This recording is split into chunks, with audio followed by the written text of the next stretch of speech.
And what do you expect to happen in these upcoming elections? Yeah, I do expect that we'll have maybe a coalition. The ANC one would become, if it below 45%, then they'll have to be forced to go into coalition with different parties. Maybe the EFF will come in second, because the DA has not been doing very well. And also whenever it's in the media, there's always something that they are saying that is not necessarily representative of the party itself and what they stand for. So the DA is quite shaky. Then the EFF, the three parties might be the ANC, EFF, and the DA. However, now kingmakers in the coalition becomes the smaller parties. Because let's say the ANC gets 45%, right? It needs a party with a small margin of, let's say, 4 or 3%, let's say Action SA or Patriotic Alliance. Then they get to govern, right? But now it's going to be a very interesting debate because it's a numbers game. If the ANC has more numbers, then it makes the first choosing, right? It's the king of sort. Then if the EFF has, they also would be able to say, no, we don't want to have coalition with the ANC, as they've said before. The DA might want to join forces with the ANC based on the numbers. This is regardless of the fact that there is the moonshot, the multi-charter party, DA leading ECDP and other organizations.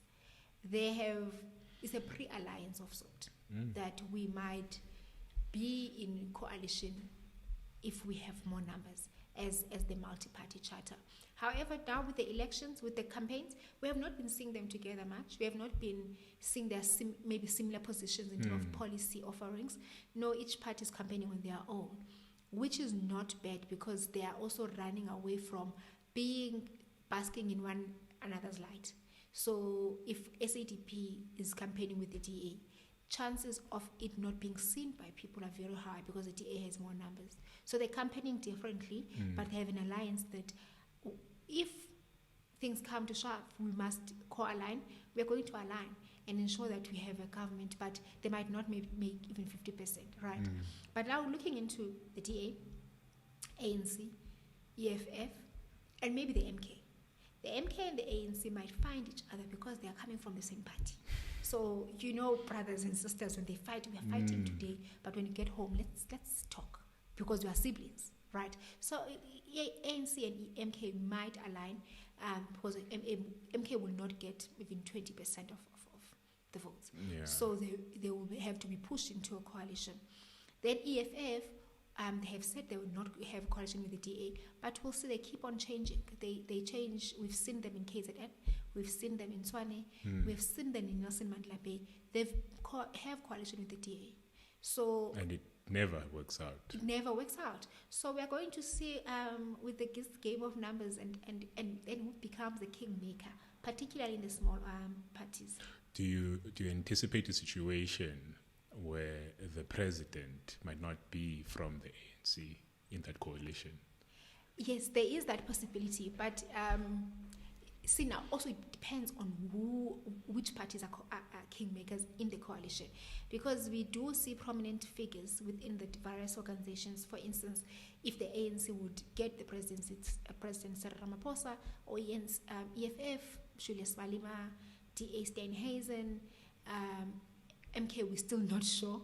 And you go to Action SA, Herman, you go to Gayton Mackenzie's party, Patriotic Alliance himself. There is and also we must not undermine the presence of independent candidates, right? And these organizations, because they have people who can appeal to the base of all political organizations, because if they make it to parliament and then coalitions are established, then they can be able to lobby the various organizations to say that we can put us in there, you are going to tell us what to do as it happens. Look what happened in Johannesburg. Who would have thought that Al-Jamaa would have a mayor? Because they did not have numbers in the council. However, they were able to lobby, and also the parties were able to trust them because they don't have much political power to do whatever that they want. So they are going to be given this power, but the organizations are going to be driving the leader to wherever the direction they wanted. So we could have a chance that unless the coalitions happen, that a president is not from the prominent political organizations. And what would that mean for South Africa's ICJ case? So the ICJ case and with the many other, even the bills that have been passed, it's a government decision. And I do see that with other people, they say it as, ANC position, all right? But fundamentally, the country itself, the government of the country has agreed that this is a case we want to pursue. However, then it's led... Even the DA? No, the DA is... the DA itself, in its pragmatic stance, it's the one party that, even Patriotic Alliance, have a different stance on the Israel-Palestine situation. However, the majority, the government, so even, for instance, in Parliament, if a resolution has been passed in Parliament, the principle is, then it's a decision of the Parliament. Whether you have beaten by numbers, you have little numbers, and the other party has more numbers.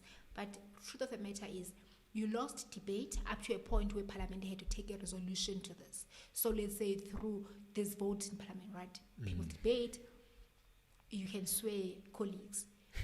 And then there's voting. Some parties lose on voting because they have numbers the numbers represented. It happens, it's politics, it's like that. And the basics of politics is to be able to lobby each other. So if you fail in doing that, then the decision is going to be taken by Parliament, whether it's Parliament or it's Council. Then it's a binding decision by everyone. And then it's disingenuous for the different parties to come out and say, we did not want that. You were there. We were never silenced. However, you're beaten by numbers. So it's important that as a politician, you practice the idea of being able to negotiate, but also concede when you have lost the numbers, right? So cases like for the ICJ case, I don't think it will be rescinded. I don't think there is a need for that because this is the government's decision. But secondly, the decision that South Africa resonates with, right? We can speak about the semantics of why aren't we supporting Sudan? Why aren't we supporting the DRC?